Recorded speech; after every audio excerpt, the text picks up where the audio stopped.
welcome, Ruchim Habayim. Tonight is a unique moment in our community, an important moment. Through the great efforts of so many people, so many that all of them cannot be named, tonight's event is occurring and is already, just judging by the size of the audience, a success. We're grateful to all of you for being here tonight. I want to particularly express particular appreciation for the principals who made tonight happen. This effort took a lot of planning, a lot of thought, and is certainly not the last word on this subject, but really more of the beginning. And I want to express our appreciation to, first, the Marion and Aaron Gurel JCC, which is an affiliated agency in our community of UJA Federation, which deserves special recognition for spearheading this community-wide event. We thank you.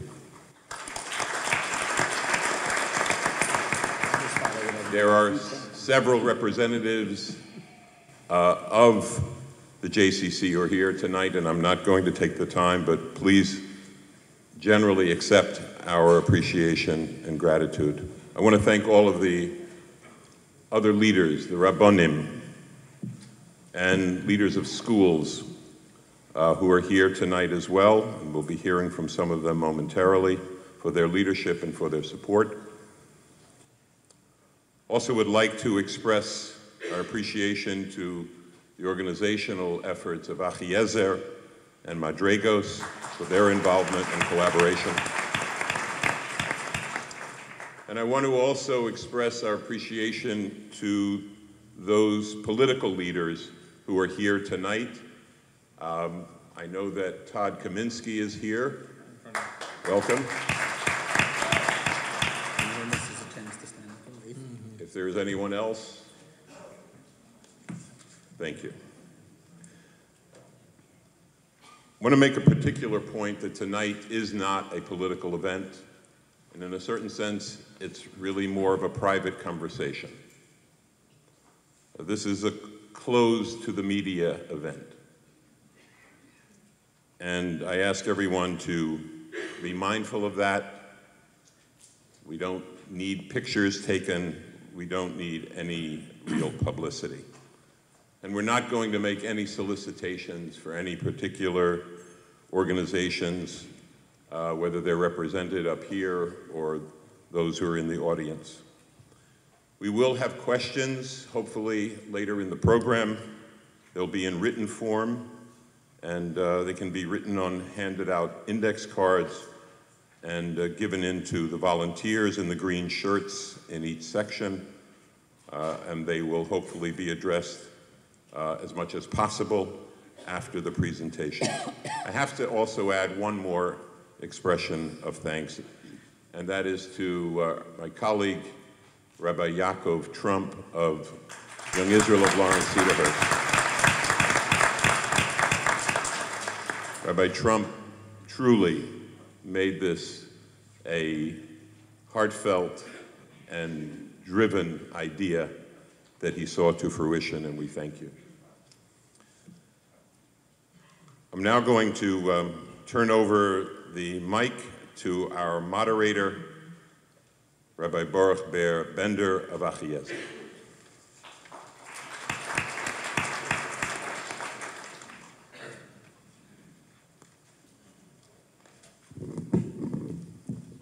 Thank you, Rabbi Hain, on behalf of everybody here, of course, for opening your shul like you do for every davar shebekdusha in the community. And it's my bracha to you and the entire kehillah that the doors of this shul should always be open for simchas and happy occasions only.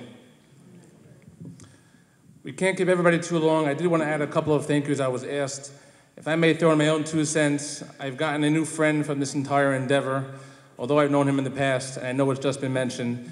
But the tireless efforts of Rabbi Trump, day and night for many weeks now, has been something special to watch. He was so, as they say in Yiddish, übergegeben, giving all of himself to make sure that tonight would be a success for those that are here, those that are watching the live streaming. So an additional thank you for Rabbi Trump for all that you've done.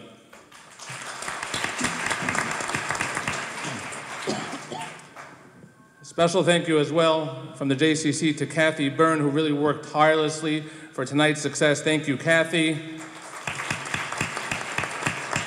To Lori Brofman on all of her volunteers, and to Rachel Deutsch. You didn't come to hear from me tonight.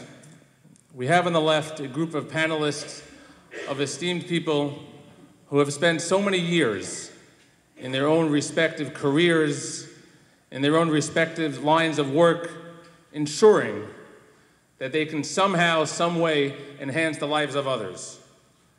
The only thing I wanted to add in learning so much from this experience and prior, we live, Baruch Hashem, in a beautiful time.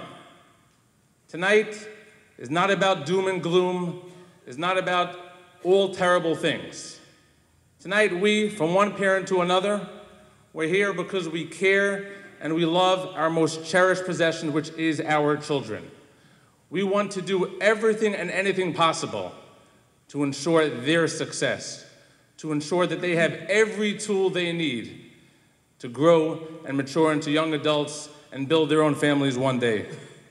However, as parents, we know, just like there are challenges for us, there are certainly challenges for our children. And tonight, we will paint a picture about the drug abuse problem in the community. Why? Why are people here if their own children have never experienced this, or if they never had this kind of problem in their own family? Because as I said, we want as parents to do everything possible in our power to make sure that our children are safe. And the same way we take our little children and we show them that you can't cross the street until you're old enough, and then you look both ways 35 times. The same way we make fire safety plans with our children, and the same way we teach our children about stranger safety, and so on and so forth. And how many of us, before we sent our children to camp, we explained and discussed with them different things to look out for. The same way we do all that is the same reason why we are here tonight. Rabbi Dr. Aaron Glatt is the assistant rabbi at the Young Israel of Woodmere. He has been giving a Daf Yomi share for nearly 30 years and gives a weekly Gemara Be'in share, daily Halacha Shiurim, and many other classes. An international lecturer on medical and halachic issues, Rabbi Dr. Glatt has authored 2 sefarim, Through Art School, Visiting the Sick, a halachic and medical guide with down-to-earth advice and women in the Talmud. Board certified in internal medicine and infectious diseases, Rabbi Glatt is currently the chairman of medicine and chief of infectious diseases at South Massa Communities Hospital, a full clinical professor of medicine at the Icahn School of Medicine at Mount Sinai, and a spokesperson for the Infectious Disease Society of America. Previously, he held positions as the executive vice president at Mercy Medical Center, president and CEO of St. Joseph's Hospital, and associate dean at New York Medical College. I need a deep breath, Rabbi Glatt. A graduate of Yeshiva University, MD from Columbia University, he is the author of 200+ scientific journal articles, book chapters, and presentations, and has served on editorial boards as a reviewer for many prestigious journals, and has worked on many government, hospital, medical school, and public health committees, and has been frequently interviewed by print, television, and on online media. Rabbi Dr. Aaron Glatt.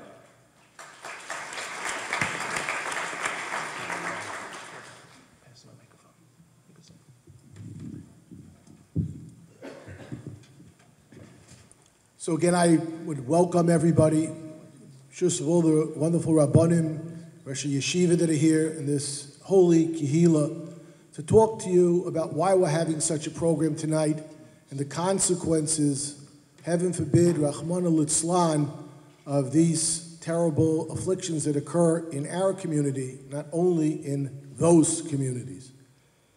There's a famous Gemara in the Psachim, on Daf Kuf Yud Gimel Amud Aleph, where the great Rav, one of the greatest rabbis of all time, tells his son, Amalei Rav L'chia Berei, be very careful.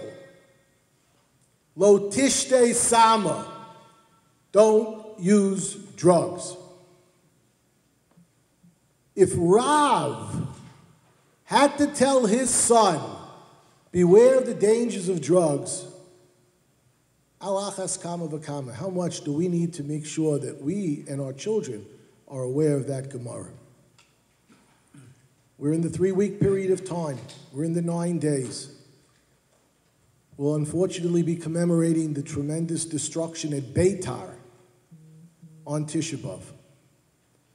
Beitar was a horrific disaster for the Jewish people. Losses of hundreds of thousands of precious lives. And the rabbis instituted a special bracha on wine, Hatov v'Hameitiv. And the Mishnah Brura, the Chafetz Chaim writes, why did the rabbis institute a bracha on wine, a special bracha besides the Bari Priyagofen? And the Mishnah Brura writes, so you should yiskar Yom HaMisa. You should remember when wine is around, lo yimoshech achar yayin harbe. Person has to be very careful when he's dealing with alcohol, when he's dealing with drugs, when he's dealing with all sorts of mood-altering agents. The Chafetz Chaim says on Purim, when there is potentially a mitzvah to drink, it's absolutely forbidden to drink if it's going to cause you to in any way cause a chilul Hashem, if you're not going to daven Mariv, if you're not going to bench properly, then do not drink. That's when there's a mitzvah to drink.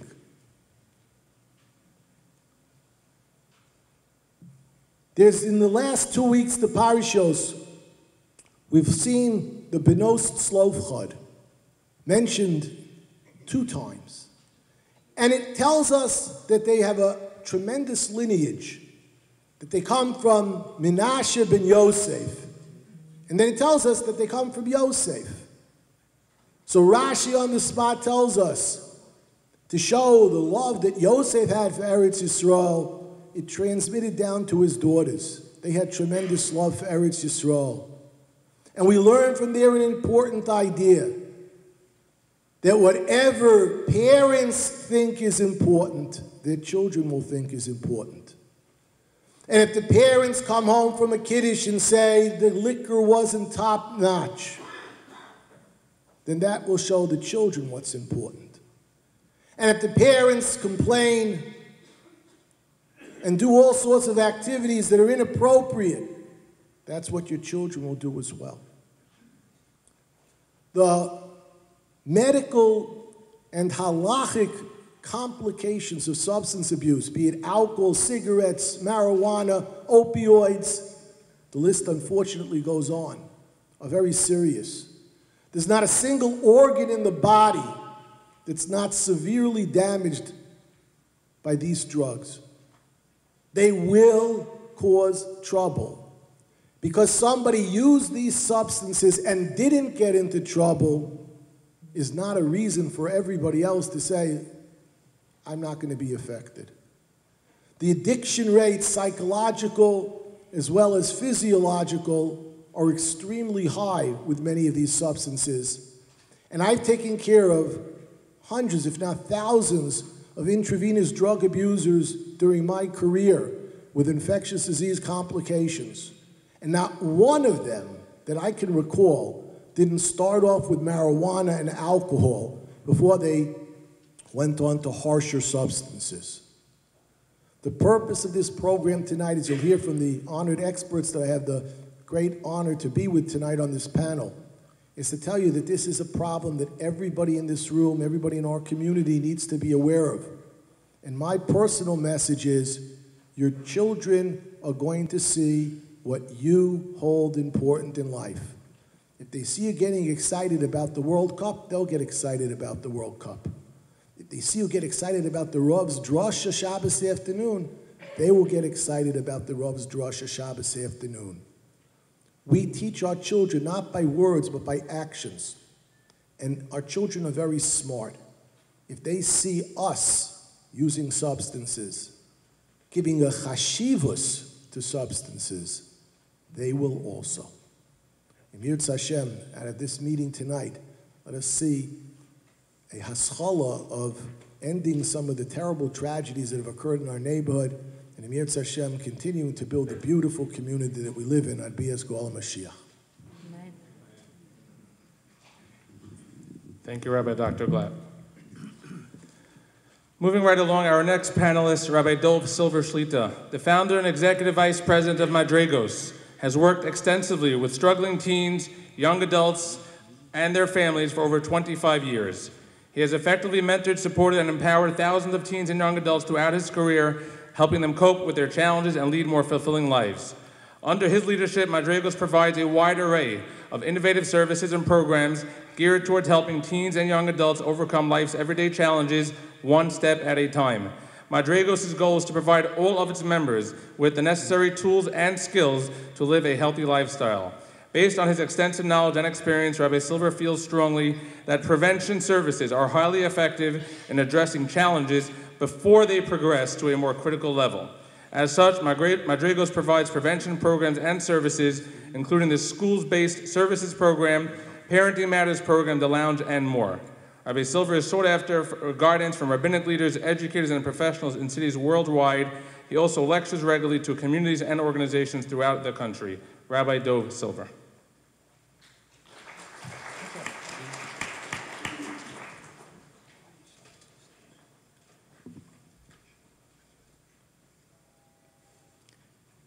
I as well want to compliment the entire team and staff and everyone that was involved in putting this together.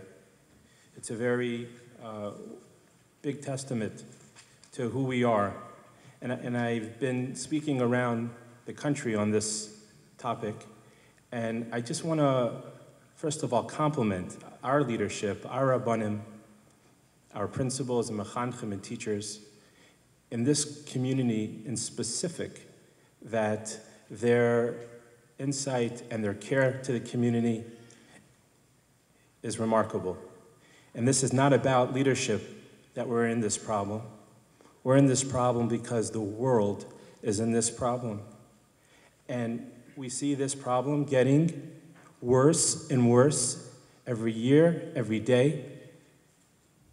And at times, it's very difficult to speak, because when I walk the streets and people say, "What's going on?" and then they say, "Ein bias asher ein bo meis." And it's true, and it's sad, and it brings us to tears. Because these children are not here anymore. I leave my cell phone with the names of our children that passed away in our community as a reminder. When I scroll through the phone to remember that we're doing this, we have a purpose.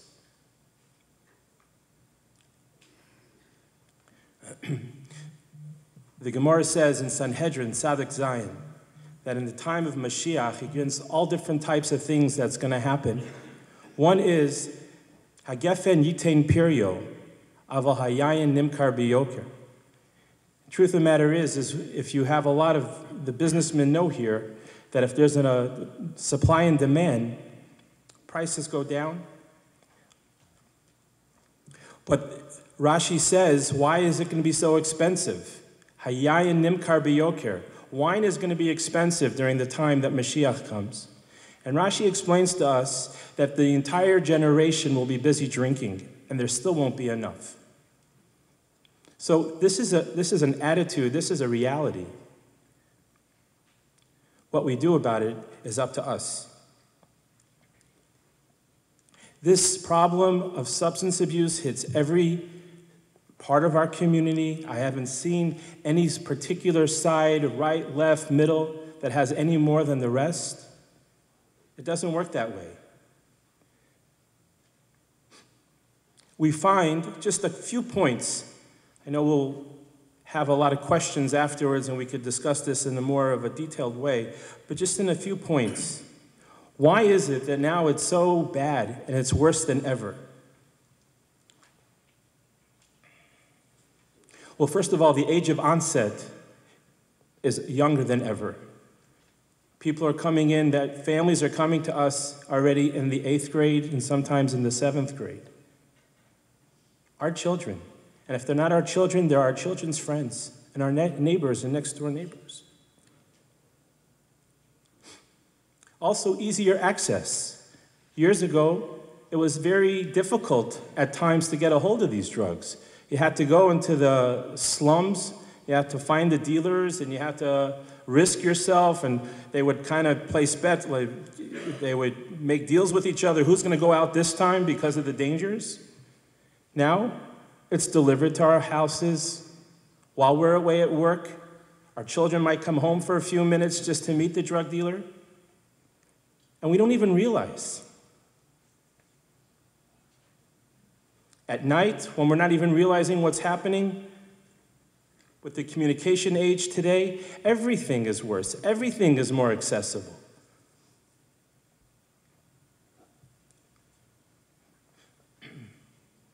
This idea of vaping, this new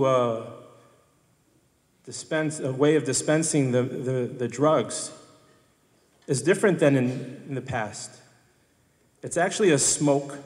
It's not a vape. It's a real smoke, and it's dangerous. But you can't smell it. So unless you actually see someone with the smoke coming out, you won't know that they're using. So it's much more available, much more accessible. Everything is just easier and just no effort.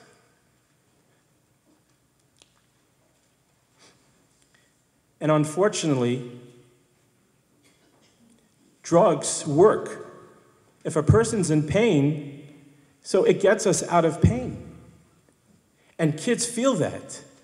And young adults feel that. The problem is that it's addictive itself, it's dangerous, it's deadly, it's a gateway drug because you're never satisfied with what you use in the beginning. You always need more and more.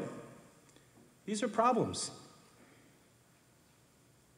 So if we see a child in our community, in shul, in school, that looks a little sad, maybe he is sad. Maybe we should go over to him and make an effort as a community together to reach out, to find out what's going on. Much better to get the help first rather than the child looking for the help, and who knows where he's going to go. Education, prevention, this all helps.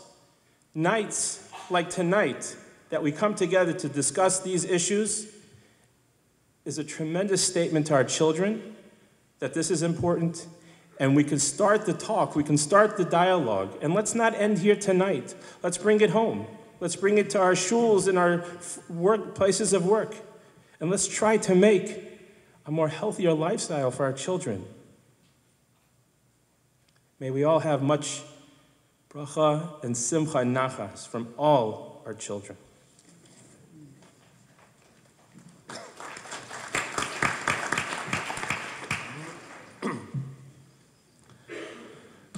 Rabbi Silver, only because you mentioned it, speaking of, going home and discussing it, in a day or two we will publish the video recording, the audio recording, and a write-up of this event. And I think we should ask that, look around the room, see how many people are here. And the same way, myself included, we're all so eager to forward out whatever piece of news is going around or whatever latest thing is going around. We should take a moment to take the recap from tonight's event, take that WhatsApp, take that text, and if each one of us forwards it to one friend, we know how far that can go, and we never know whose life it is that we could end up saving. Before I call up the next panelist, I just wanted to acknowledge, speaking of support, tonight's all about making sure that when our community needs it, we can band together and be there for one another. I wanted to personally acknowledge from our office the director of our mental health department, Dr. Bracha Lowinger, who spends her days in a tireless way making sure that everybody in our community has a place to turn to. Thank you, Dr. Lowinger, for being here. Speaking so much about addiction and as well as abuse in other ways, I wanted to also acknowledge Rabbi Tzvi Gluck from Amudim, who's done a tremendous amount in this regard. Thank you, Rabbi Gluck, for being here. Last but not least, as we move towards the panelist section of the program, you will soon see the volunteers from the Goral JCC in the green shirts. When you have a moment, if you will be thinking of writing a question, please fill out that card. Please indicate to whom you would like that question addressed to. It can be everybody or a specific panelist, and make sure that is done so we can organize those questions in a nice fashion. Our next panelist, Karen Bayer, who I've gotten to know throughout this process, and it's been a real honor. Karen Bayer, LCSW, is a psychotherapist in practice for almost 40 years in the 5 towns and Manhattan. She has been trained by the leading clinical addiction specialists of our time. Ms. Bayer guides families through the process of healing their loved ones through recovery from addiction.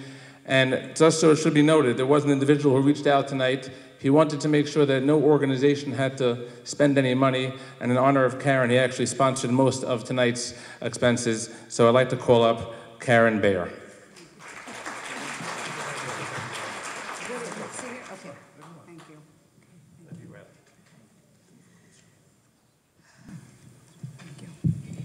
I would like to respectfully acknowledge my esteemed co-panel members. Working with family members affected by the problem of addiction became front and center to me in my work as a psychotherapist, as I saw more and more families affected by it. In Masechet Makot, it is stated, Harbe lamadati me rabotai, yoter me chaverai, umitalmidai yoter me kulan. I have learned much from my teachers, more from my friends, but from my students, I have learned more than from all. It has been my great zechut, privilege, to have spent almost 40 years in the trenches, in an office in the 5 towns and Manhattan, listening to people describe their most intimate life experiences and helping them to navigate them. I will speak to you in the voice of my patients. Quite a few of them who noted that I was addressing you here tonight asked me to pass on these thoughts. From the children, please don't just pin it on the kids, on us.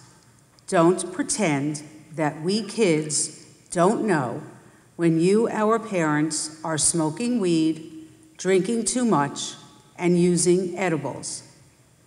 Please parent us. Don't be our friends. Set limits with us. Give us curfews. We say we don't want them, but we need them. Please hold us accountable for the money that you give us. Ask us how we spend it. Ask us for proof. Do you know how many of us lose our parents to liquor on weekends, starting at pre-Friday night Kiddush?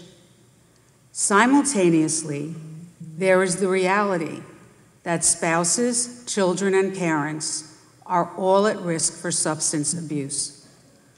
One of the most frequently asked questions that I get is, how do I know if my child or spouse is using? Is it fair to intercept a child's computer, cell phone, social media use? This option is considered a viable and legitimate one by many respectable experts in the field. The concept of the integrity of the child's personal space must be severely reconsidered in light of the dangers that exposure to all social media and online use poses. Parents must realize that children need coping skills to deal with anxiety. We have to allow them to be uncomfortable and not micromanage solutions for them. Their lack of capacity to cope with discomfort can lead to a desire to use substances, a quick fix, a simple way to decrease anxiety. Studies increasingly show a connection between social media use and a rise in anxiety. We as parents must be able to tolerate that our children are not always happy and need to struggle to figure things out. We as spouses must realize that to the greatest extent we are powerless over the drug and alcohol use of our partner. Hocking them at a kiddush, only results in sneaking. 12-step programs are remarkably effective in helping family members to manage their own reactions and behavior toward the user. Greater harmony can result. Holidays are brutally difficult for addicts. Family dynamics and emotional involvement, both positive and negative, are at a pitch. Overdoses spike. Increase vigilance, prophylactic awareness, empathy, and communication within the family must prevail during these times. We now live in a world where conferences like this one this evening shine light where there was darkness.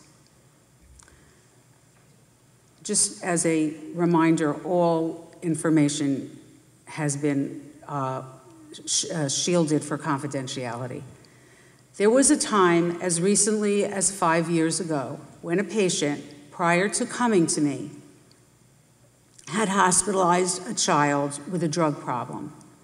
The boy was doing badly. The parent got my name, called me, and said, "I am a competent professional, father of several children, successfully married. I don't know where to turn. I need help to navigate this horrible illness. My son is fragile and vulnerable. We don't know what his next step should be. We don't know where to turn. How could this be? This young man is now in his early 30s and Baruch Hashem, doing beautifully, one day at a time. People get better. Recovery exists. Psychotherapy must continue long after the crisis abates for family members, spouses, children, parents, siblings, as well as for the patient. As it states in Pirkei Avot, Lo alecha hamlacha ligmor, v'lo ata ben chorin lihibatel mimena. It is not our responsibility to complete the work that we embark upon, but we are not excused from pursuing it. Thank you.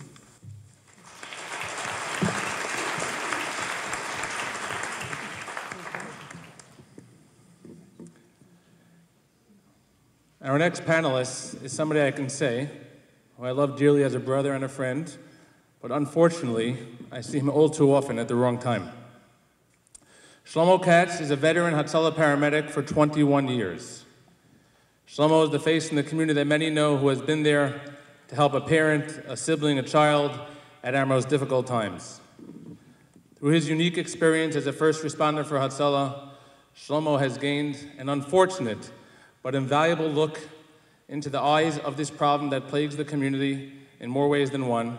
And tonight we ask Shlomo to share some of his experiences that can help us towards a better future of ridding this problem. Shlomo Katz.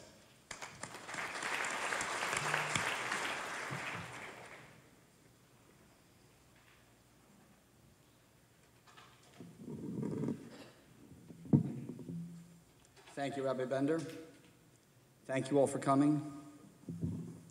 I want to make it clear, I'm not an expert. There are a lot of experts here tonight. I'm just here to give you a first responder's view of the overwhelming crisis that's facing us and some of the knowledge that I've picked up over the years. Although as I look around the room, I feel like I'm preaching to the proverbial choir, I just don't feel like we have a choice. I want to paint a picture for you of calls and responses that I've been on, and I'll do my best not to be too graphic, but it's hard. It's really, really hard. It's hard when you respond to a home right before Shabbos, and there's a young couple there. It's a beautiful scene, except that something's wrong. It's a young couple that went out and bought some marijuana to relax right before Shabbos. And unfortunately, the marijuana was laced with something. I don't know what it was. They don't know what it was. And their 6-week-old child in the bassinet is having a bad reaction. Rabbi Glatt, Dr. Glatt, how do we treat that? How do I treat a 6-week-old who's having a bad reaction to PCP? It's hard when Shabbos after Shabbos you respond to the same neighborhood and find teenagers, 15, 16, drunk. When a family brings in a 16-year-old kid that's laying in the middle of the street, they have no idea who he is, but he's laying in the middle of the street, Shabbos afternoon. He's so drunk he can't protect his airway. And what do? We take him to the hospital. We're mandated reporters. I'm telling you, legally, the rabbi and the president of the shul can go to jail. What do? But I want to tell you a story. It was Shabbos Hanukkah. I got up early and I went to daven, and I came home, and I love that period of time. It's the one time of the week where I don't have 10 things to do. And I can sit with my family. My whole family was home for Shabbos Hanukkah. And I had that great, warm, wholesome feeling. I feel we're not arguing, we're not yelling. We look just like the Brady Bunch. And my radio went off. At first, it was nothing unusual. Could we have a couple units to check out a situation? So I sat back. I'm a big shot senior paramedic. I'm not going just to check out a situation. And then the frantic requests started coming over the radio. Frantic requests for backup. Now, don't get me wrong. The units on scene and all the units in Hatzalah, I'm very proud to tell you, are the first-rate best professionals that you could ever ask for. But when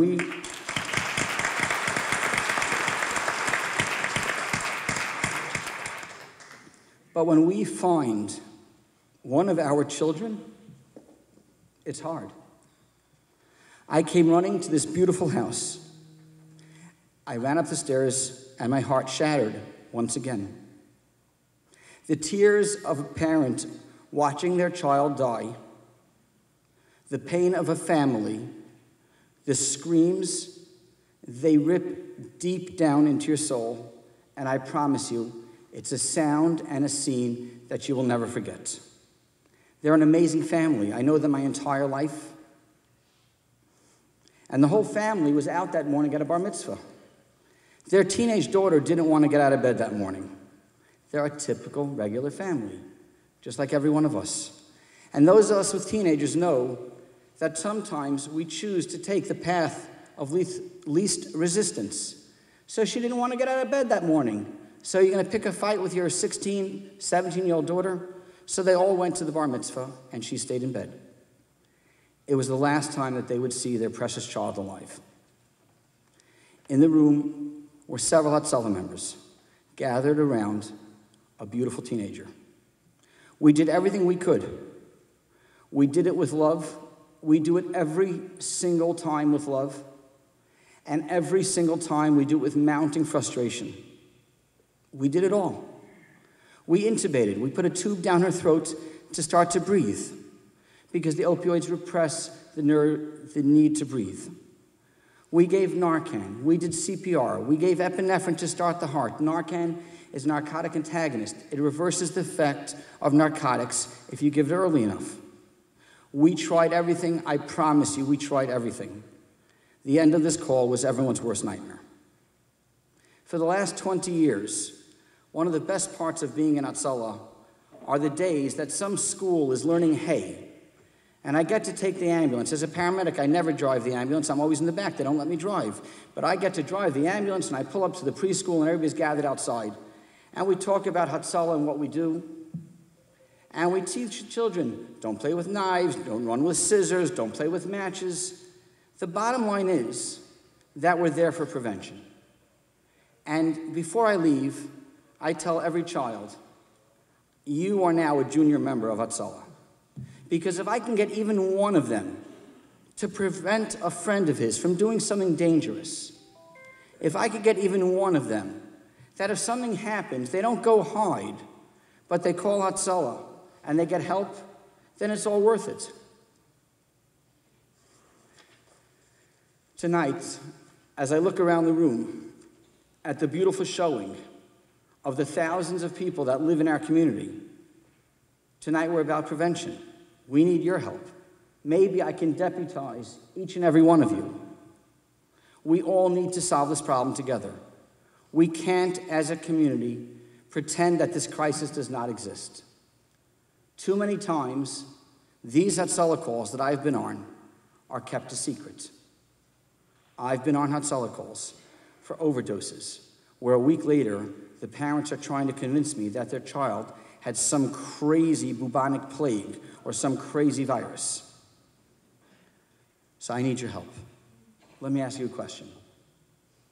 If I walked into your shul Shabbos morning, and I walked into the Kiddush, and it was beautiful, 50 types of herring, 12 types of cholent, everybody's having a good time, and I walked over to the bar or the table where all the liquor is, and I pulled out a loaded gun, I put it on the table, and I walked away. Commissioner, every person in the room would have me arrested, correct? Yet, we all stand around drinking at that same Kiddush. We extol how great the scotch is, how smooth it is, how sweet the bourbon is. I like to make a l'chaim too. But what are we teaching our kids? What are we teaching our kids? Rabbi Glad said it, we all know it. Where do we keep our scotch and our vodka? Is it readily available?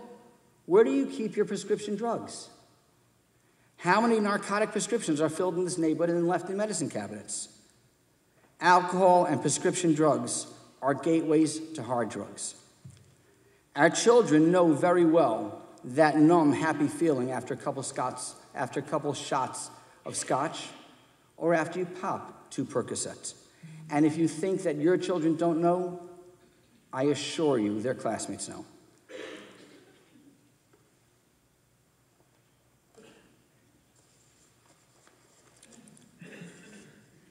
Are we offering our children addiction right in our own homes? Tonight is about prevention. Prevention, prevention. We can't do this alone. We need to be educated.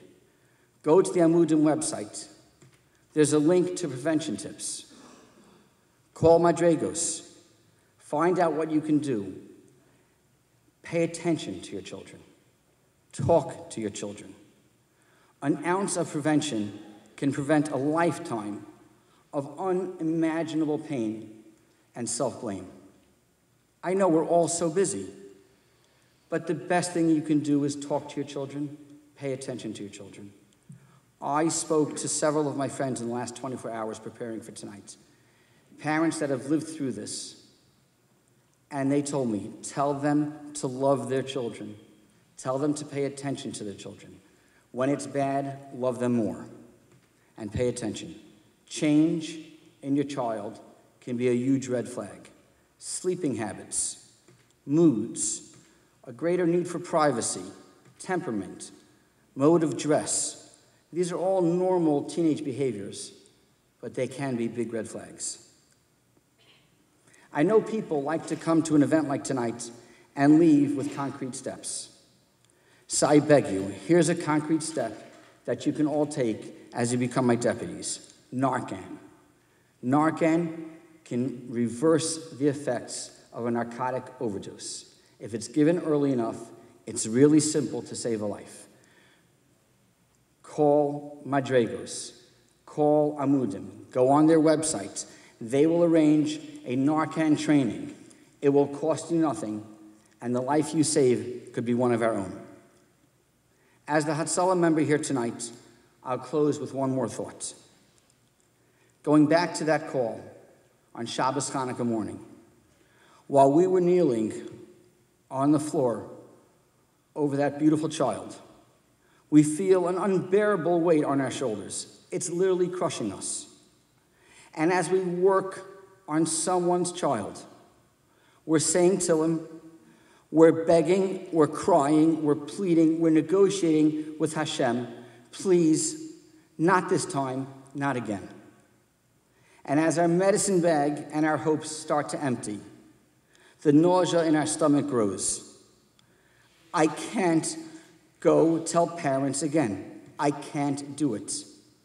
I'm telling you, it's the worst moments of my life.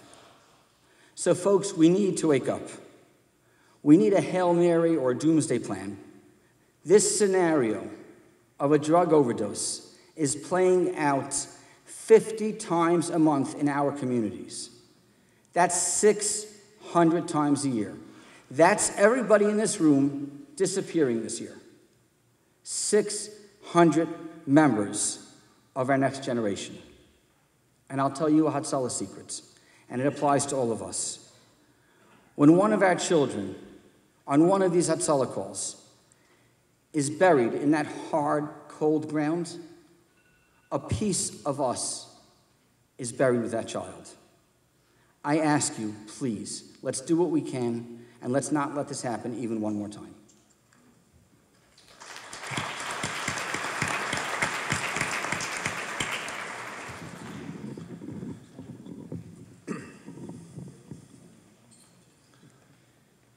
The next bio I got permission to create on the spot. I want to publicly say that on February 25th, 2018 was a special day for this community. And many of you are wondering what took place on that day that was so significant. On that day, Patrick Ryder was sworn in as a Nassau County Police Commissioner.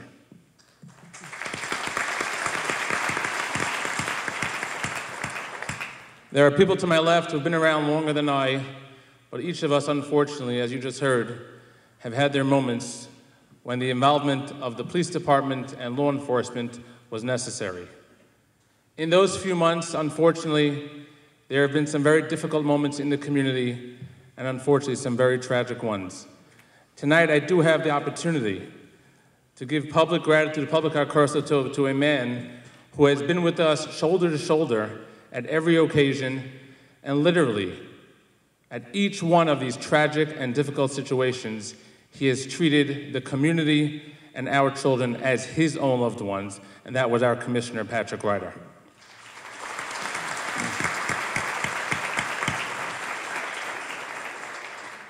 Finally, several days before he was sworn in, we had the honor of hosting the Commissioner. I know he made some other visits as well, I believe to us, Madrigos, whoever else it was. And as we were standing, if you remember, right at the door to our office, and he's walking out, and I turned to the Commissioner, and I said, "What's your plan? What are we going to focus on?" And as the police commissioner, that answer can take hours. And he turned to me, Rabbi, he says to me, "Rabbi, let's make sure that not one more child from our community dies from a drug overdose." Tonight, he was one of the main reasons for creating this event. I'd like to call upon the police commissioner of Nassau County, Patrick Ryder.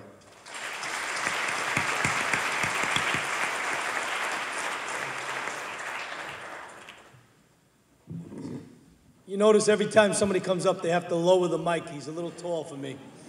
And if I can ask you all one favor, Sunday, 10 o'clock Mass in St. Francis in Wantor, you'd make Father Greg really happy when the basket goes around. I have had the great pleasure of being here and celebrating during Sukkot Torah here in this synagogue with Rabbi Hain. And I saw the outpouring of the community, learning your culture and understanding it. That's what's important to a commissioner. You can't police something unless you understand it. And the better you understand it, the better you police it. I'm going to give you a number, and just bear with me, and let's see where we go on this. There are 50 million kids that attend public schools in this country. 50 million. Since Columbine, up to and including Parkland, there have been 200 kids shot and killed in our schools. They attend school 180 days a year, and the odds of your child being shot in a public school system is 1 in 614 million. But we lost 200 kids last year in Nassau County to opiate deaths. We Narcaned 755 kids last year, which could, without that drug Narcan, could have lost them also, putting our number well over 1,000. But I go into these schools and I speak, and everything is school security, and I got it.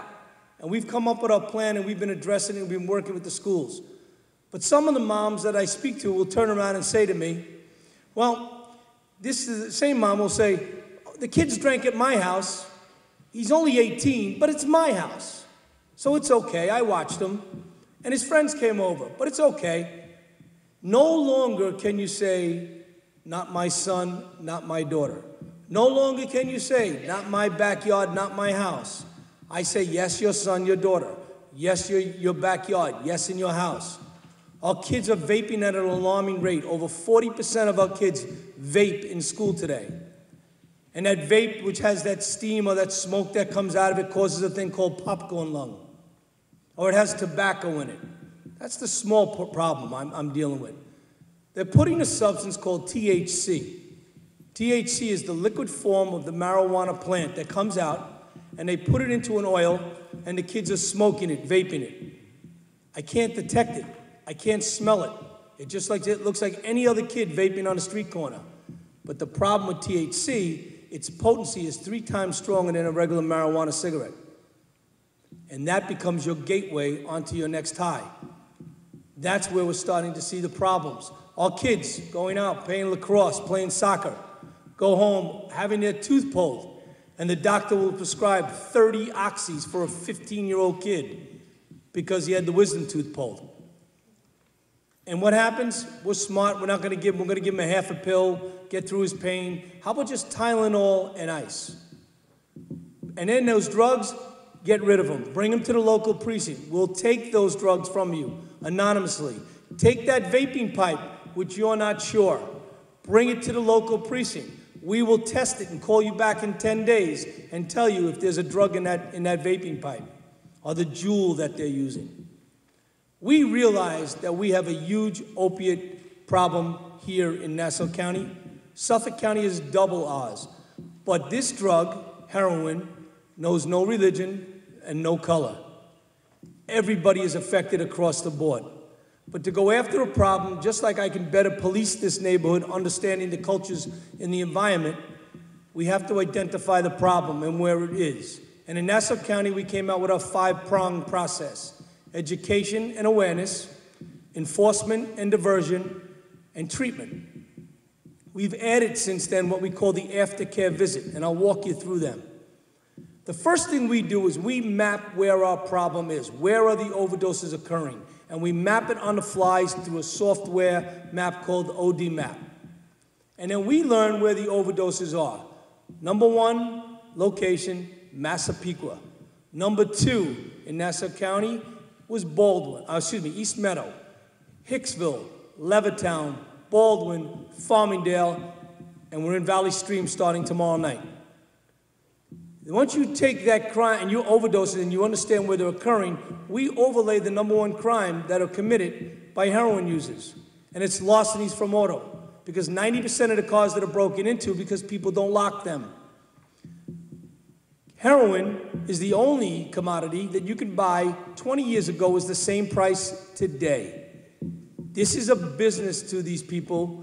Most of the world's heroin comes from Afghanistan, but the majority of the heroin that comes into here comes from South America.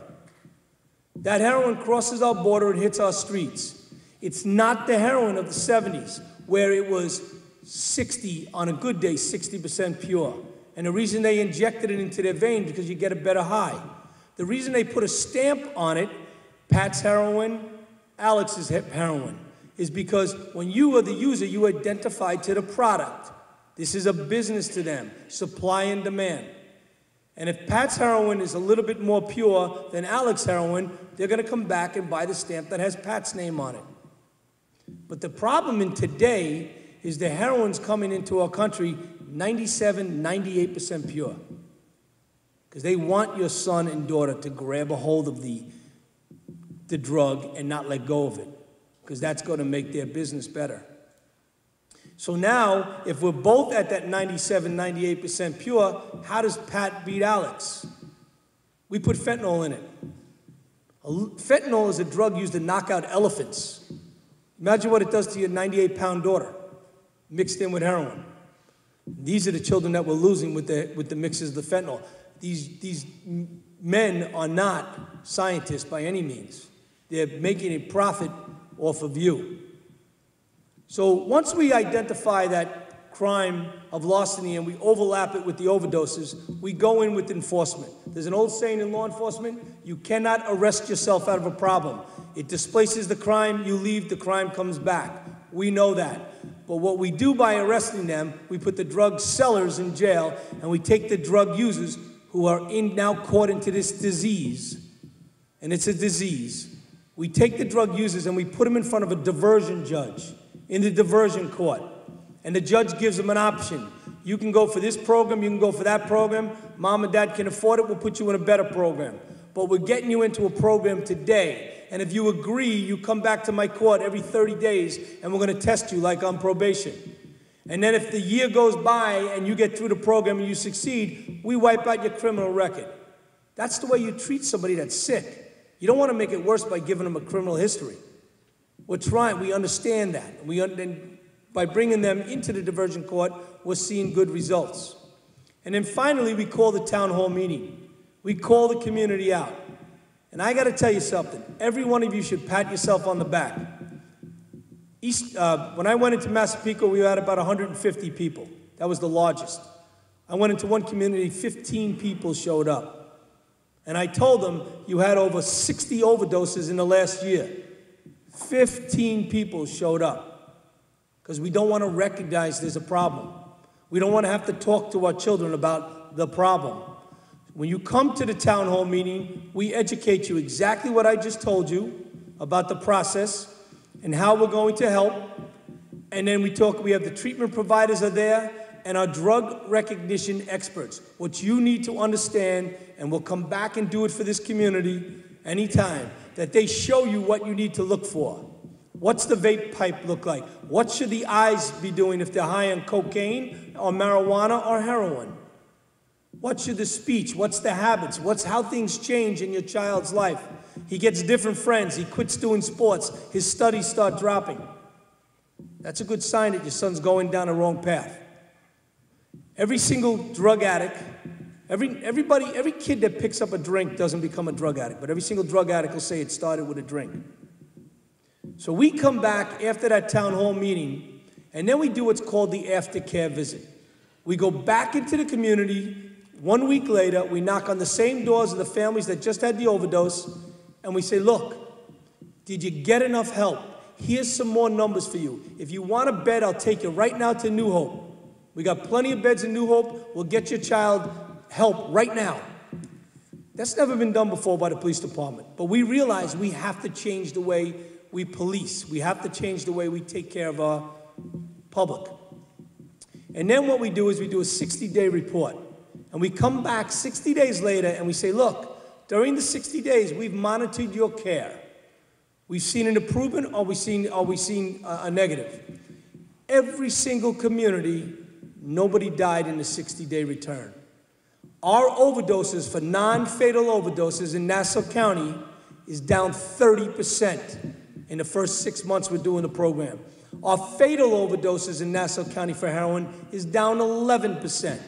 We're making a difference, but we realize that we cannot do it without you. We realize that it takes an army. And look around. I got a great army down here in 5 towns. I'm coming back. And I have a lot of faith in this community that they're not going to see what a lot of the other communities have seen because they're going to engage their children. They're going to have those conversations. We're moving everything in the right direction. Crime is down in Nassau County. We're still the safest county for its size in the country. We're down again in all major crime this year. Our overtime is down. Our overdoses are now coming down. Our school safety programs have increased. We're working with a lot of the yeshivas out here, putting the RAVE app into those schools. But we realize that the number one thing that's going to change, you don't build a house with a bad foundation. You don't put a roof on until you fix the foundation. And that foundation is our children. Number one users of overdoses in Nassau County, 18 to 24 male whites. Look around the room. 18 to 25 male whites. Number one crimes convicted in Nassau County, 18 to 23 male whites. The number one user of social media is 17 to 32, I think it is, that live on that phone, that live in that social media, that deal drugs on that phone, that communicate to their drug dealers on that phone through text messages and private messaging. And yes, pick your son's or daughter's phone up. Unlock it right now in front of me. Don't give them warning and scroll through it. They might hate you for a day, but you know what? It's better than losing that child for your life. Spend the time to ask the questions. Sit down. Look at their friends. Nobody picks my kid up without coming in my house. Because I want to see what that kid looks like. I want to know who he is and what kind of condition he is before he leaves with my kid. And he might get a couple extra warnings on the way out the door, too. again, we need to be involved, and I'm so happy when Rabbi Bender and I spoke, and again, I spent a lot of time with your Senator Kaminsky also, is that we need to get out in front of this opiate issue. We've lost it a little bit, but we're getting out. We're getting out front. We got a long way, a long way. But when I look out in this community, I know this is a place that the children in this community are going to get exactly that safety and security that they deserve. And they will be the future that builds in our society. Thank you.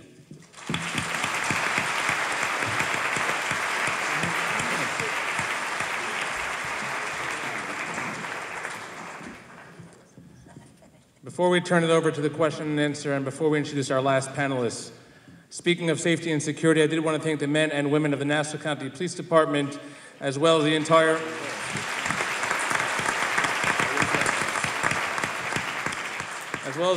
Auxiliary Police Department led by Inspector Danny Glock for keeping us all safe here tonight. Thank you all so very much.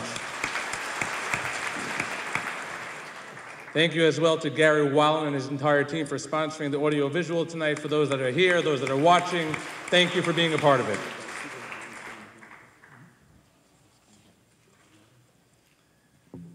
Rivka Dreeben, LMSW, has been an educator for over 30 years, and more importantly, or most importantly for tonight, if I may say, a parent who has experienced addiction in her own family.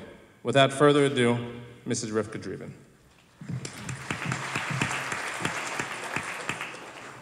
Okay, good evening.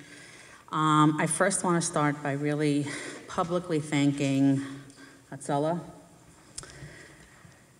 Madrigos, Achiezer, and really the Rabbanim of the community. And I really want to thank my shul, Anshe Chesed, for having a dry shul.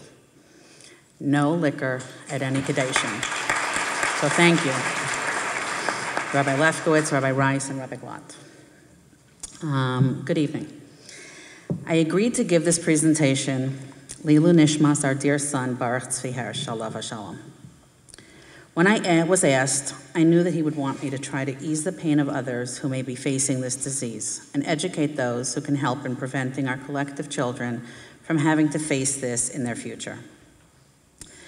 May HaKadosh Baruch Hu put the right words in my mouth and know that what I'm saying is from my heart, in the hope that it enters the hearts of those who are in need of hearing it. When I use the word children, I speak of all our teens, young adults, as well as adults in our homes, schools, shuls, and communities.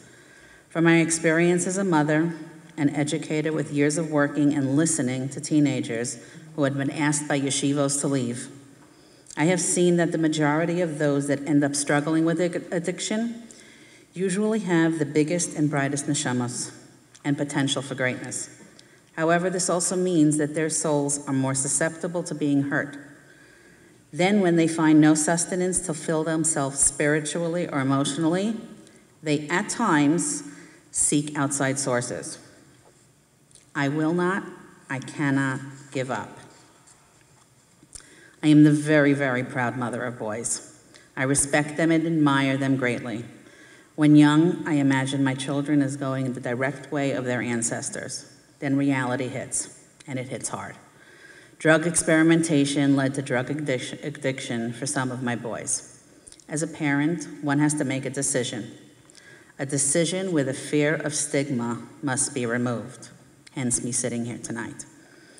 Do I throw my hands up and say I can't cope? Or do I fight tooth and nail to find ways to help my child?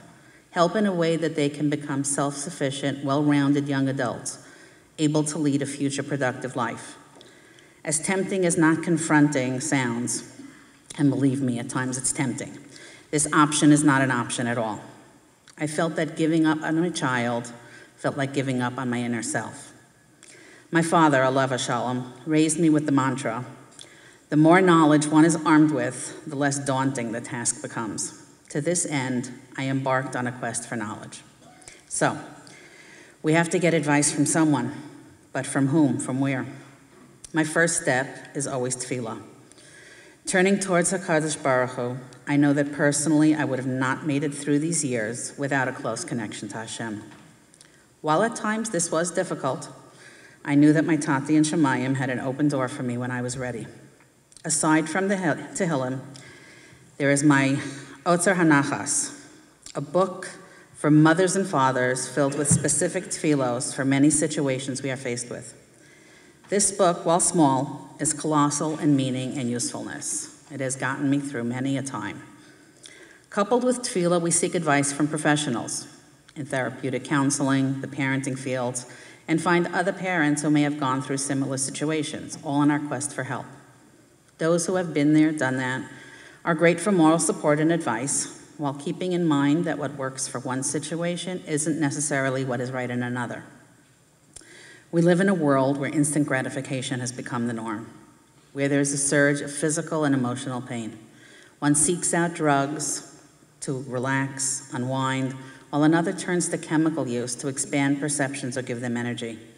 Others suffer from low self-worth, stress in its many forms, and cave to peer pressure in experimenting with a drug. We are bombarded with the delusion belief that pain can be relieved quickly by taking a drug, legally prescribed, illegal drugs, marijuana, or alcohol. Unfortunately, addiction is a shame-based illness where people fear getting the help that they need. It is up to us collectively to remove this shame, to treat addiction as the illness it is. The disease model of recovery is explained as a person who has developed an illness or disease. Similar to a diabetic treatment plan, the goal is to remove the triggering symptoms, which can then lead to abstinence. Our children need to learn the dangers of drug use as early as possible. They must be made to feel comfortable and safe to talk to their parents or someone at school if they feel different, they're being bullied, or do not feel safe in any given situation. This is a major concern for children. Nurture and care for those in pain, and they will likely respond, while at the same time not enabling them too much. Allowing our children to be themselves without fear of retribution, and providing them with the belief that you love them unconditionally. If a child does stray, always, always, always leave the physical door and communication doors open so that they can return. Return to truly feel the love you are providing. Many have told me that if only someone would have truly listened to what they had said in a non-judgmental manner, and knowledge that there would be no consequences for the thoughts that they had, that they would have not felt the need to rebel or to turn to substances. I personally give Hakaras Hatov to Madrigos and Rabbi Silver, as well as those in the inpatient rehabilitation programs that some of my children and students attended. Following rehab, Narcotics Anonymous is still the tried and true method that if one is determined to work the program will work for them. Going to NA at least once a week, working the 12 steps, and taking it one day at a time can help anyone with the will for recovery undergo gradual change. And I have seen that change take place exponentially.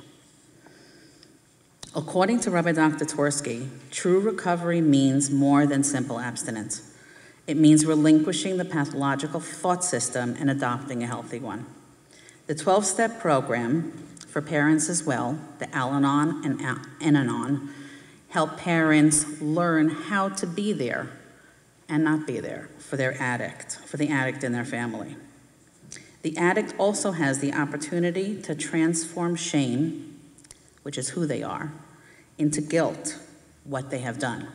Shame being something that the addict can do little about since they see it as who they are, whereas guilt can lead to corrective action. When dealing with teens, their views often clash with the adult. What is culturally accepted as norms of older generations are oftentimes one of the issues the youngsters are rebelling against. This is where the work of Diana Sterling is focused, a small little book that has helped many a parent that I have given it to, and my family as well, immensely.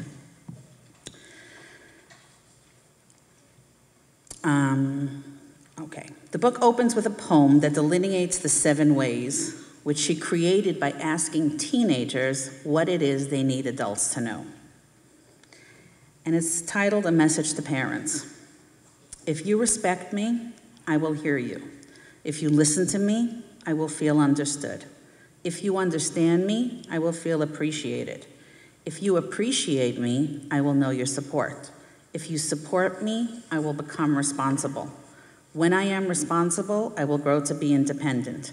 In my independence, I will respect you and love you all of my life. Thank you, your teenager.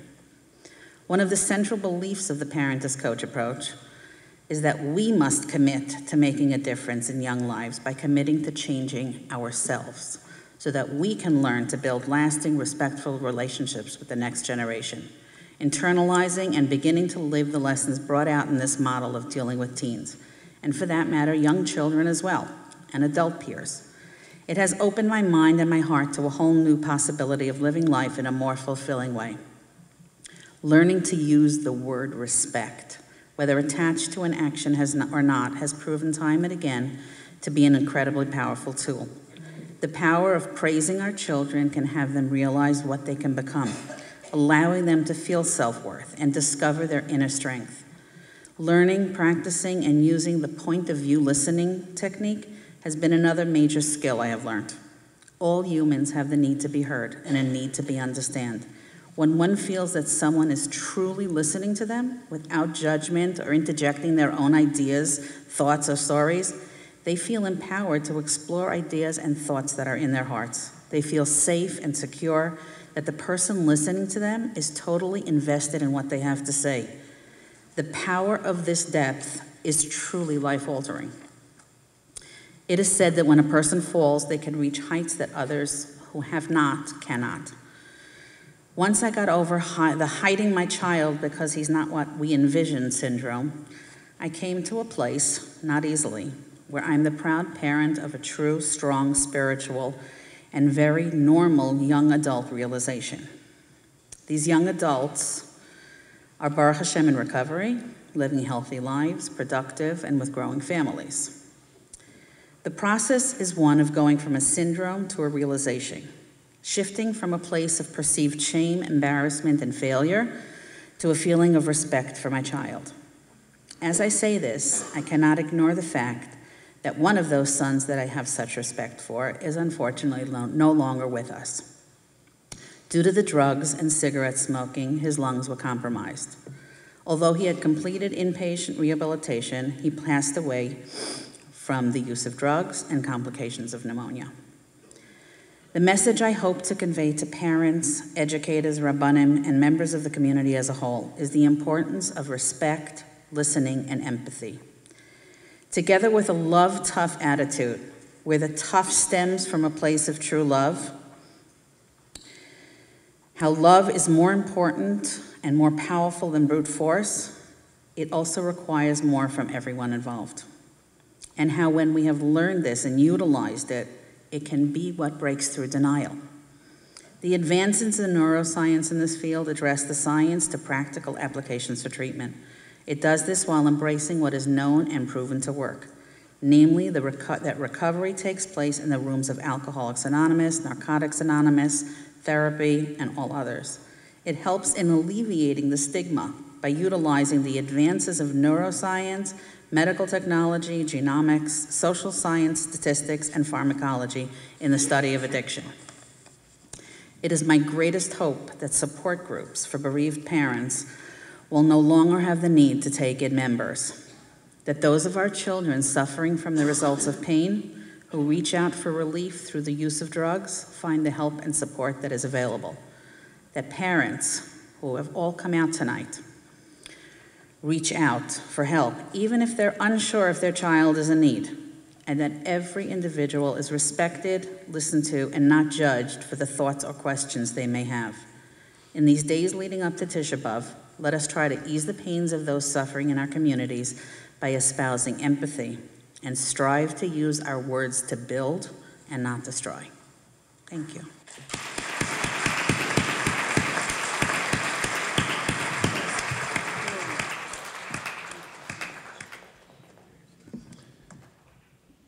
Thank you again to all of our panelists. In keeping sensitive to the clock, I know there are some questions that everybody would like to hear asked and answered. We're going to ask several of the questions submitted. followed by some brief closing remarks by Rabbi Trump. The first question here is directed to Karen. My child says everybody does it. They won't have anyone to be friends with if they don't do it. What do I tell them? I think that's... Oh, sorry. I think a lot depends on how old the child is. It's a very general kind of question, and you have to have a context for that kind of question. Essentially, I think that you need to bring other people into your children's lives that are not involved in that way. And we all know that's not true. One of the markers of social success is a child's ability to navigate different social groups beyond the one that he's stuck with. So one of the ways that parents can do that is by the parent themselves reaching out to other groups. But again, I think it's difficult to pinpoint, if a 14-year-old says that, it's different than if an 8-year-old says that or an 18-year-old says that. Again, I think, dialogue is important, and I think that the parent becoming more involved themselves socially with other parents would probably be helpful. Thank you. This next question, I would say, is geared towards Rabbi Glatt and perhaps Rabbi Hain. How should one address the situation of a parent who is a drug abuser, thereby endangering the children? Should the parent be reported to law enforcement agencies? So I was actually asked this question in a different sort of way today. This is unfortunately not an uncommon question. So first and foremost, Rav Hershel Schachter, Shlita, and many, many other Rabbanim have paskined that when there's any danger to a child, the police, the appropriate authorities need to be called immediately. It's not a time to be concerned about what will the world think, what will my neighbors say. If there's a child in danger, the appropriate authorities need to be called. This is a very, very difficult situation and sometimes a very, very complex one. But the safety of the child has to take precedence. If, Baruch Hashem, that is addressed and taken care of or is not a problem in the immediate sense, so then there's a tremendous amount of, hopefully, wisdom that HaKadosh Baruch Hu will give the local Rav to help address the problem. There are many, many different ways to address the problem. It's not a one answer for all. There are many resources in the community, and hopefully one of the very, very positive outcomes from tonight is that there are resources in the community and that people should be familiar with how to access those resources. And certainly the Rav, the community member who's involved, needs to make sure that if they don't have the expertise to address it, that they seek out the appropriate professionals that can address it. But I can't stress enough that the safety of the child has to be the #1 priority. The next card is a two-part question geared to the police commissioner. The first is, are there programs within the police department so that if my child does get involved with drugs, perhaps having him be arrested and learning his lesson and getting the follow-up care will be possible? And number two, and two separate people asked this question, what are we doing about the drug dealers in our community? So I love that first part of the question because whenever a kid gets in trouble, the first thing out of mom and dad's mouth is, I'm calling the cops on you. And we're not the bad police, we're the good police. So yeah, there are programs and there are ways that we get you the resources. We don't have the program that says we're gonna sit down and bring you into a recovery, but we get you to a recovery location. We'll get you the numbers for help. Nassau County has some great programs and they're free. Free because your tax dollars already paid for them, but they're free.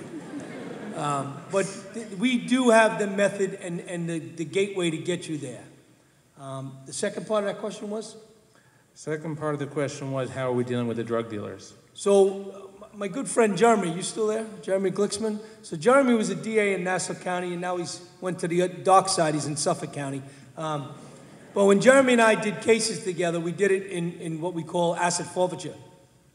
So not only did we go after the drug dealers and put them in jail, But you got to hurt them. And you got to hurt them by taking away their profit.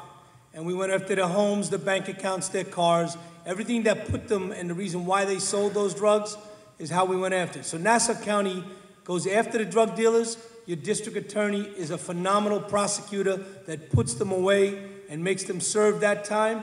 And on the asset forfeiture side, we make sure that we take every dime they ever made from that profit of your children that suffered through it. We make sure that we make them pay through the financial side also. That's how we go after them in Nassau County. Thank you. I think we have about 5 more questions. They're moving along nicely. And then whoever does not get their question answered, there will be a follow-up email address Rabbi Trump will talk about, which will be rigorously followed up with. This question is directed to all on the panel, perhaps Rabbi Silver. What can a husband or wife do if they notice a drug or alcohol problem that their spouse is perhaps using? What is the first step they can take to possibly deal with it? A spouse should confront the addict right away directly and have a conversation and explain to the spouse that our lives are in danger, both our lives, our children's lives, and we have to get help together. And I would recommend that the spouse bring in the addict in together to a professional and start the work. But don't think maybe she's not using, maybe he's not using. Don't think that, worst comes to worst, you wasted an hour and spoke to a professional or to a Rav. But absolutely take action, because that's what we have to do when we're sick and suffering. Rabbi Hain. Yeah, just a quick comment. Just to follow up Rabbi Silver's point, I think just perhaps a little bit of a rabbinic perspective. And I think I want to maybe push back, if I can, for a minute on maybe an impression that I don't know was intentional, but might have been left. What I've seen over being in the community for a good while is that there are people, adults or children, who sometimes, through no fault of the parent or of the family or of anyone, simply succumb to the problem. It could be a number of risk factors, family issues, of course, among them, but it could be other things: impulsiveness, anxiety, depression, lack of academic success, bullying, a whole host of possibilities that the parents have nothing to do with. And they shouldn't feel the shame that it's, what did we do wrong? You may have done nothing wrong. You simply had the blessing of having a child who has issues. And last time I checked, Sefer Bereshis is full of difficult children born to Jewish parents who have problems. And actually, one of them might have even used drugs, but that's a different issue. So my point is that I think that there's a Jewish issue here as well, if I may, and that is the worry about shame, the worry about discovery. And I think that only exacerbates the risk factors. So one of the things that I would dream about happening from this kind of an event is that the community brings this literally out of the closet more.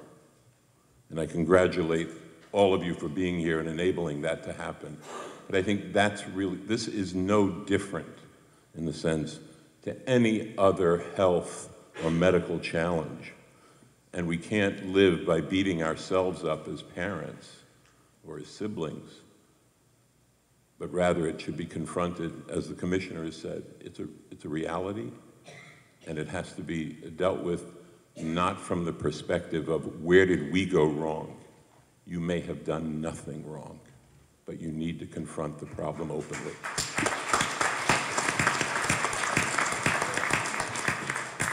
Thank you, Rabbi. And that was actually our next question. Our parent was asking, what if we do it all right? The next question is geared towards Shlomo Katz from Hatzalah. Two people actually asked this question. Is there a specific pattern or type of drugs that have been more common lately? Are you seeing overdoses from a certain kind of drugs?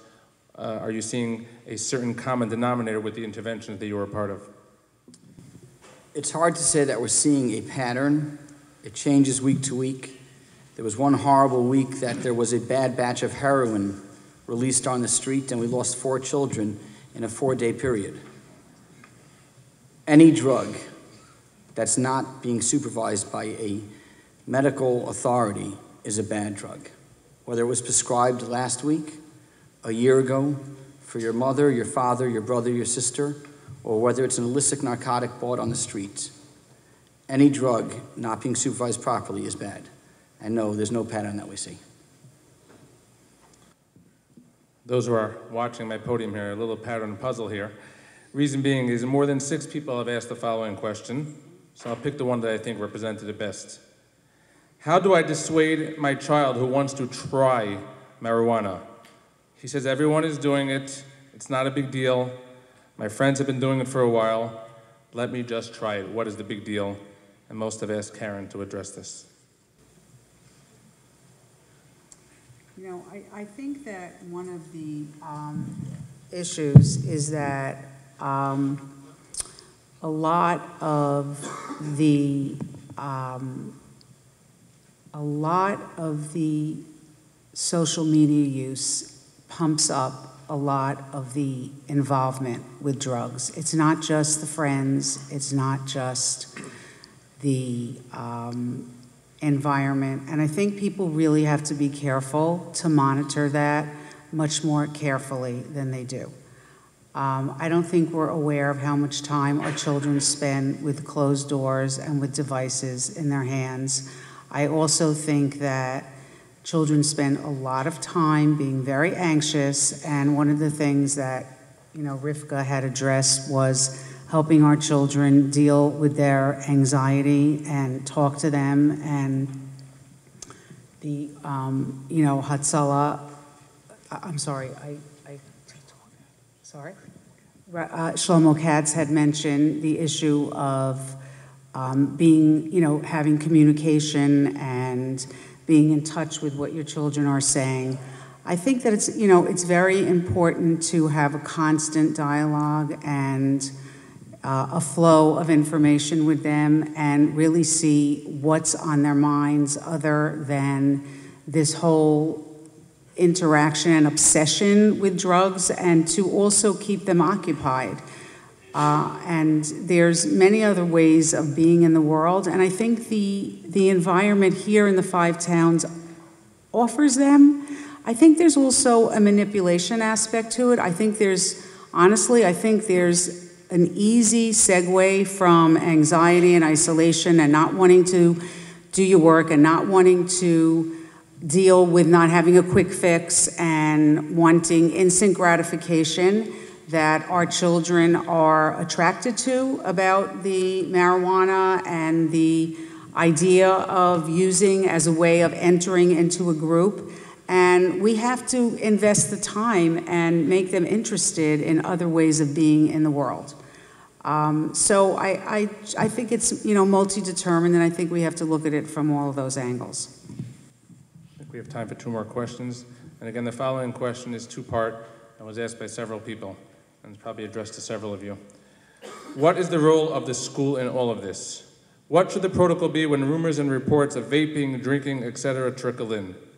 Part 2, how can we create a safe and comfortable way for children to be able to get help for a friend?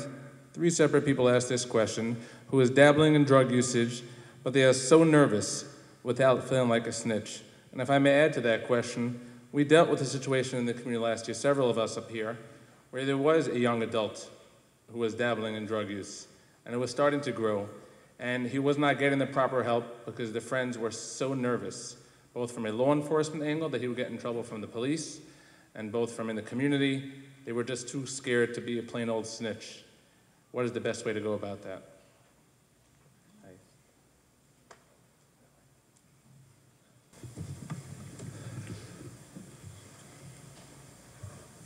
This is a multi-layered question. I think it's critically important to realize that you don't have the expertise to deal with this yourself, and that you need to seek an appropriate professional to help you. Not every rabbi is capable of counseling in this fashion. Not every physician is capable of counseling in this fashion. And certainly a person without any specialized pastoral or medical therapy is certainly not going to be qualified. And there needs to be safe havens where people can reach out and get help in a non-judgmental and in a non-tattling type of a way. We have something in the hospital where you can drop off a baby, no questions asked. We need to have that same type of milieu where people can go to either the police or to counselors at the school, a trusted Rebbe, a trusted Rav, and say, I have a problem and I need your help. And if that person can't provide that help, they have to be able to have resources to go to assist those children. You're not tattling on somebody if you're trying to help them. You're trying to help them. And there has to be a way that we can prevent some of the anguish that we've unfortunately all heard about or personally experienced when it comes to, I didn't do anything. I should have done something. And there is no simple answer, but there has to be resources within the community, within the shul, certainly within the schools. And I think most of the schools have people, counselors, whether they're guidance counselors, whether they're rabbeim, that need to be able to be approached by any Talmud, any Talmidah, without any concerns about tattling. And that it's certainly not usher. It's absolutely pikuach nefashos. There's no Masira question. You're not telling on somebody. But there have to be people that you can go to. Every yeshiva has to have that set up. Every shul has to have that set up where you can go to the Rav, you go to the Rosh Yeshiva and say, we got a problem. How are we going to address this problem? Mr. Commissioner. So, just one message, if you bring this home to your children tonight, and make sure they clearly understand this. Under the Good Samaritan law, if they're at a party and somebody overdoses, I don't care if there's a half a pound of heroin on the table. Nobody's get arrested if you call us. We come, we take care of the aided, the drugs get taken, obviously, but no one will get arrested. Nobody that calls will get arrested under the Good Samaritan law. We need to get that child into help so he lives for another day. We'll worry about the drug part of it another day, but they got to know, don't be afraid to call us. We're not looking to arrest anybody. We want to get that child help. I got my marching orders from the rabbi. We're going to close the evening. I just want to thank all the panelists again for the remarkable wisdom they gave tonight. I know that follow-up is so key. And to close out the evening with some substantive ways we'll do that is Rabbi Trump, who's really been at the helm of this remarkable unity and unifying event. Rabbi Trump. So I'll take the last few minutes here and thank everybody, the esteemed panelists, and everybody who's been involved in making this event an important and necessary moment in our community. People in a few minutes are going to walk out of this room and are going to be asked, so how was the program? The program does not depend on the content or the presentation of those who spoke. How the program was is how we take it to mean and what actions we take afterwards. How the program was does not depend what happened in the last hour and a half. How this program was depends on us as we walk out of these doors. This is not simply one evening. This is not the end, this is the beginning of the discussion. Just to appreciate that. In lieu of that, in lieu of appreciating that, and the many questions which we have and should have, we have moved to the next step, which is trying to create more of a healthy forum for discussion. As all the people have been handed as they walk through the door, is a small pamphlet, the 5 Towns Drug Abuse Awareness Program. This is not comprehensive. This is merely a sampling. There are many wonderful organizations who are not on this program, but this is a start.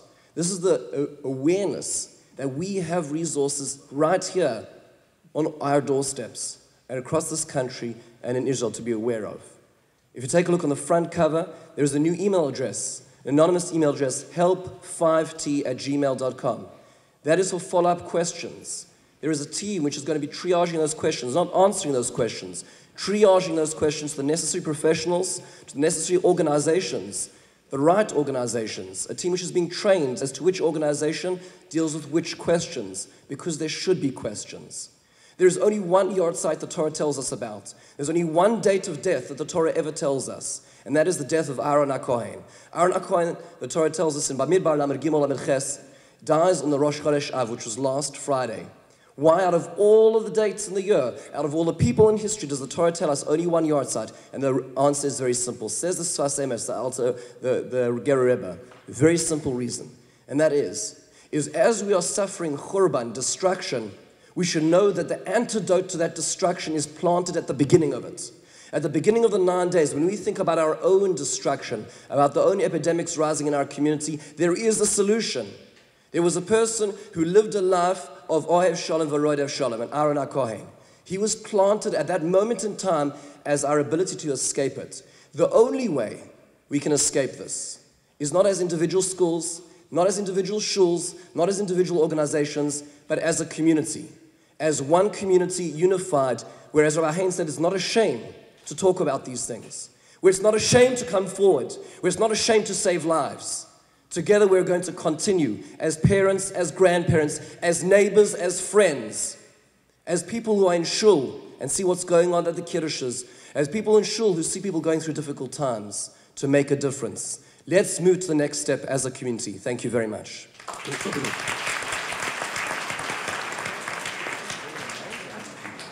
There will be Thank you all. There'll Mariv. be Mariv downstairs in the base medrash.